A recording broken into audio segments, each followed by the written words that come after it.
刃元を使った方が力が。養殖と天然を見分けることは、こっちのお腹の身を削りすぎるので、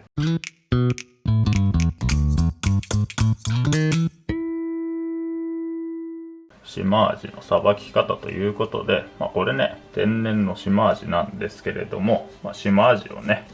さばきつつ、産地のお話だとか、あとね、養殖と天然のお話だとか、島味って結構大きいじゃないですか。で、1回で食べきらない時のね、保存の仕方など紹介できたらなと思います。まずはね、ここにね、結構強めのゼイゴがありますんで、このゼイゴを外していきますと。ここだけ、強いゼイゴだけね、包丁で取って、あとね、この鱗は金だわしで取ってもいいんですけれど、島味の鱗はね、こうやってすき引きで取ることが可能なので、どっちでもいいんですけど、できればね、すき引きで包丁で鱗を削いでいった方が身へのこの魚の身のね負担は少ないので、好みの方で鱗を取ってくださいと。ただこれすき引きね時間がかかるのと、あとねこの銀の皮を削ってしまったりもするので、あまり慣れてないから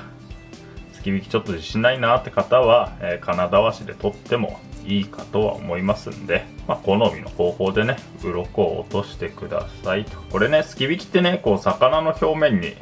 包丁を当てていくんですけれど、このねヒレに包丁が引っかかってね作業しづらいなんて場合には、先にねこれハサミを使ってヒレを切り落としてから作業すると、スムーズにね作業できたりするので、もちろんねヒレを落とさずにすき引きしてしまうなんて方もいっぱいいるんで、自分のねやりやすいやり方で作業してくださいと。最初ね島味の流通の事情についてちょっとお話ししますと、島味っていうのはね流通する9割以上が養殖の島味。天然っていうのはね本当にね日によっては市場に並ばない日もあるぐらい貴重な魚でして、そうだから、天然のね島味といったら、超高級魚に分類される魚ではありますかね。島味のね養殖にも2種類あって、一つはねもう稚魚からね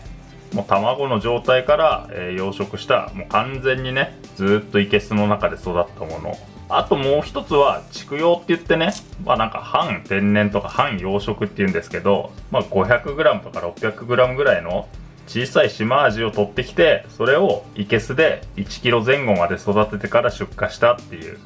畜養ですよね。畜養の島味が、養殖の島味といっても、畜養とねその完全養殖と、2種類の島味がいますよと。でねこれねお店にもよるんですけれど、結構ねこの畜養の島味を、天然の島味って言って出してるお店も意外と多かったりはしますかね。島味に関して言うとね、この見た目でね買う時に養殖と天然を見分けることはほぼほぼ不可能に近くて、唯一ね見分けるポイントとしては、養殖の島味ってね基本的に 1kg 前後で出荷されてくるんですよ。であまりね大きくは育てないっていうのがあって、島味自体はね結構大きくなる魚ではあるので、だから1.3kg とか 1.5kg とかそのぐらいの大きさの島味っていうのは大体ね天然物である場合が多いと。そうだから業者さんにね、これ天然ですか畜養ですかって聞けばね正直に答えてくれるとは思うので、だからその辺のね信頼関係があれば変なものを高い値段で買わされることはないのかなと。あとはもう食べてみればわかるはわかるんですけれども、正直ね昔の養殖の魚ってね養殖臭い薬臭いというか独特のね香りがあったんですけれども、最近のね養殖の魚っていうのはね比較的匂いは抑えられている場合が多いですかね。もちろんね養殖物の中にも値段の高い安いと、ランクがあるので、当然ね安いものを買えば養殖臭い魚は来るんですけれども、昔ほどその養殖と天然の差が顕著ではなくなってきたかなとは思いますかね。鱗を落とせたら、ここから頭と尻尾を落としますと。これね、シマアジすぐにお刺身にする場合には、これもうね、このカマの付けね、だからこのヒレのラインで頭を落とせばいいんですけれど、シマアジってね、結構寝かせても美味しい魚なので、ちょっとね、寝かせてから使う場合は、このエラのラインで、頭を落とすと。そう、だから頭側はここで落として、お腹側はここですよね。このラインで落とすと。頭とかね、こういう硬い骨を割るときは、包丁の先よりね、包丁のこの刃元を使った方が力が入りやすかったりもしますかね。もちろんね、この手の関節の関係でどうしても刃先で落とさなきゃいけない時はあるんですけれど、なんかね、余裕がある時はこの顎を使ってこう硬い骨は割った方が包丁への負担は少ないですかね。頭を落としてね、尻尾を落として、であとはこれね、へそに包丁入れて内臓をかき出すと。シマアジというのはアジ類の王様と呼ばれるぐらいね。その理由はね、この内臓脂肪を見ればわかるように、魚体が小さい割に非常に脂が乗るんですよ。でこれね、天然のシマアジでこれぐらい脂が乗るので、養殖だとね、もっと脂が乗ると。内臓を抜いたら、ここね、腹膜に1本包丁入れて、この血合いをね、水できれいに洗い流しますと。血合いをきれいに落としましたら、すぐに食べる場合はね、ここから3枚におろせばいいですし、ちょっとね、寝かせてから食べるなんて場合には、この血合いの部分にペーパーをしっかりと当てて、それからね、身全体をペーパーでくるんで、なるべくね、0度に近い温度で、保存しますと。そうしたら、ここから3枚におろしていきますと。で、おろすときはね、ヒレの際に包丁を入れて、で、そこからね、骨に合わせて包丁を動かしていくと。しっかりと中骨まで包丁入れたら、今度ね、同じように、身を返して、このね、背中側に、包丁を入れていくと。シマアジってね、これ身質はカンパチだとかブリだとかにね、近い魚で、だからアジを大きくしたようなカンパチとブリとかヒラマサのアイノコみたいな魚なんですけれど、このね、シマアジがね、アジ類の中で一番美味しいって言われる理由はね、これ僕の考えなんですけど、魚体が小さいのに脂が乗るっていうところがポイントで、ブリだとかカンパチとかはね、ある程度魚体が大きくならないと脂が乗らないじゃないですか。シマアジの場合は魚体が小さいのにしっかり脂が乗るので、当然ね、魚体が大きくなれば魚の筋というのは強くなっていくものなんですけれど、シマアジっていうのはね、このぐらいのサイズでもしっかりと脂が乗るので、身がね、筋っぽくないんですよね。ブリだとかね、カンパチって脂が乗ったとしても背中の身とかはね、結構筋が強くて食べづらいんですけれど、シマアジの場合は口にね、筋が当たることがほとんどないと。これ3枚におろしたら、ここのね、カマを外しますと。カマはね、これ1本ね、この腹びれから斜めに包丁入れて、この胸びれのラインで切り落とすと。こうすれば、カマ骨がね、外せますので、あとは残った身はお刺身で食べることが可能ですと。お刺身にする際はね、これ多くの場合はここでね、あばら骨をこう包丁で突き取るかとは思うんですけれど、シマアジの場合はこのね、あばら骨の先端がこっちのね、皮目に深く食い込んでるんですよね。包丁でね、ここのあばら骨をすこうとすると結構ね、こっちのお腹の身を削りすぎるので、先にね、こう逆さ包丁でこのあばら骨を浮かせたら、ここからね、包丁ではなく骨抜きで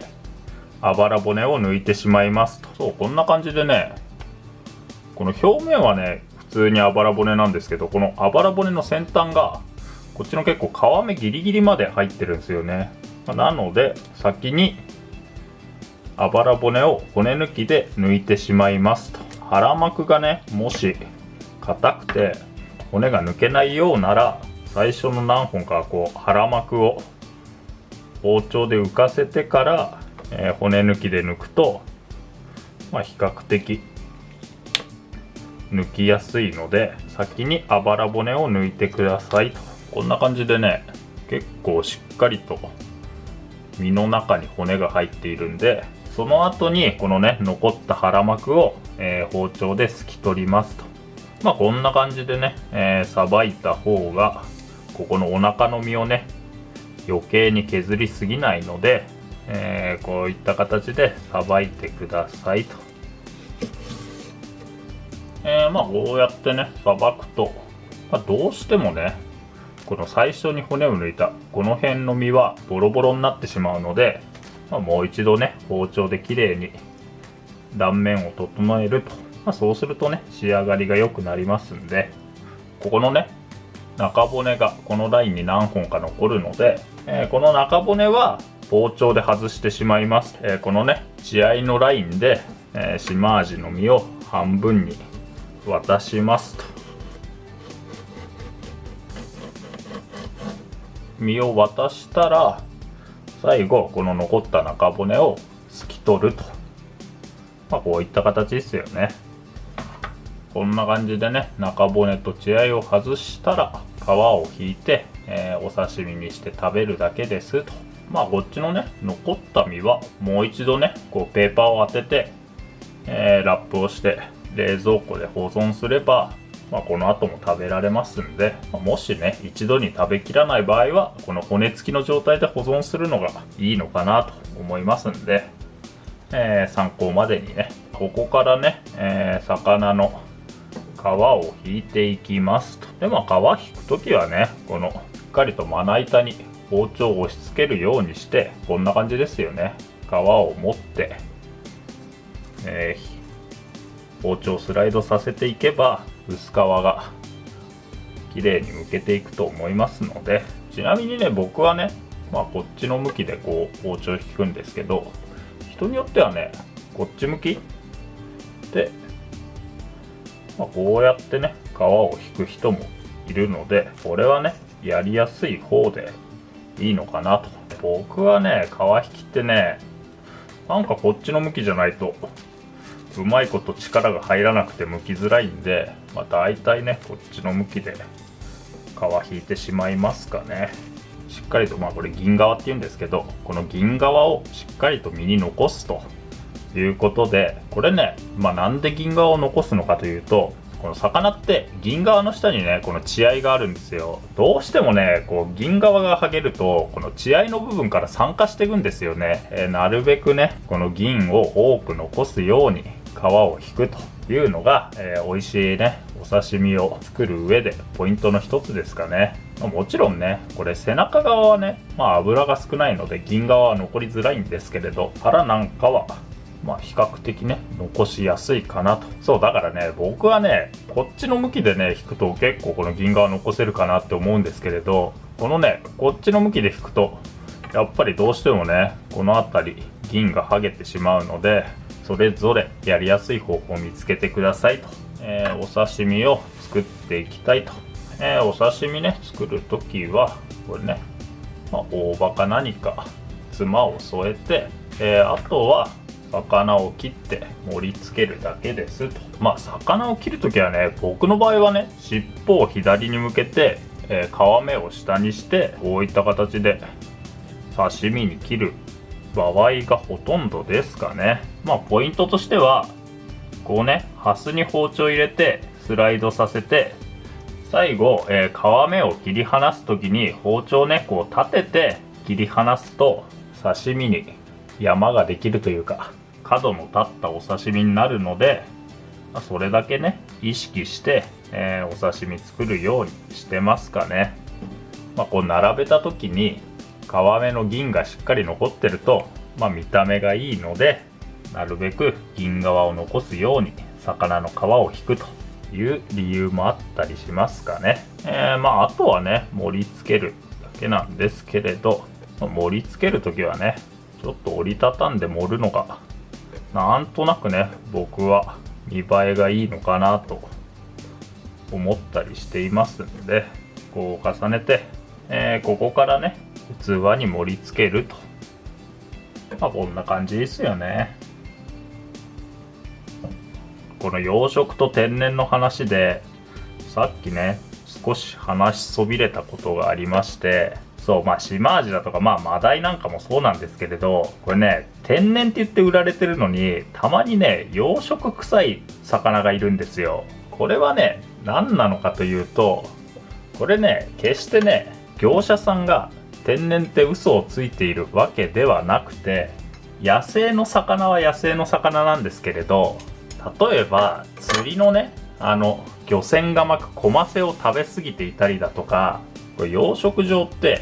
結局ね海の中の一部を網で囲うわけじゃないですか。そのね網から当然ね養殖場に入れた餌が漏れ出るわけですよ。その餌をね食べに野生の魚が集まってくるんですよね。天然の魚だけれど養殖場の餌を食べて育った魚っていうのがいるんですよ。そういう魚は結構ね天然って言って売られてるのに異常に値段が安かったり養殖臭かったりすると。これね、まともな魚屋さんなら聞けばわかるんで、そのね出どころで養殖場の近くで取れた魚かどうかっていうのは魚屋さんね大体は知ってると思うんで、その辺はねだから魚屋さんにしっかり聞いて、異常に安かったらこれなんでこんな安いんですかと、これ本当に天然なんですかと、そういうね分別を持っていれば変な魚を掴むことはないのかなと。だからね興味のある方は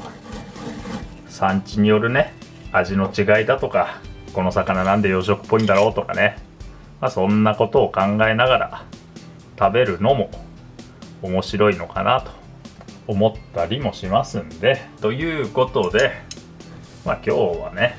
養殖と天然の違いだとか、そんなお話ししつつ、シマアジのお刺身完成でございますと。